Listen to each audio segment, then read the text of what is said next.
سلام خدمت همه دوستان. خودرو آیسی به ما مراجعه کرده بابت خطای ایربگ، کمربند و اسپیرال و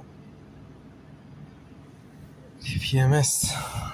خب دوستان، یه چیزی در مورد دیاگ اینا بهتون بگم. وقتی دیاگ میزنین، اول ازش که یه ماشینا آیسی FDA هستش 2012، موتور 2000 MPI انتخاب نکنین، موتور 2000 TCID انتخاب کنین.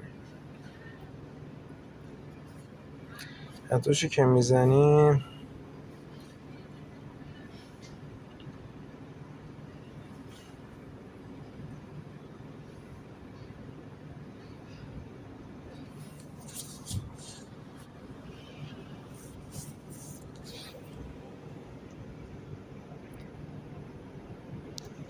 TC هم گیربکس خطا داره، ABS و همونطور که حد زده بودم و به مشتری اعلام کرده بودم.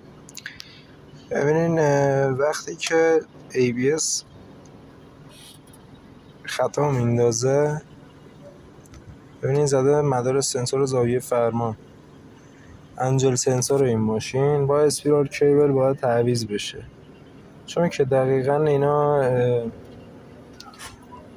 سنسور زاویه فرمانشون به ABS هم دستور میده، استرینگ انجل سنسور، که اون باید تعویض بشه.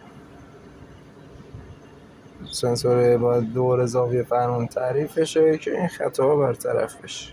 خب این خطایی هستش که در اثر خرابی انجل استریت سنسور و اسپیرال کیبل به وجود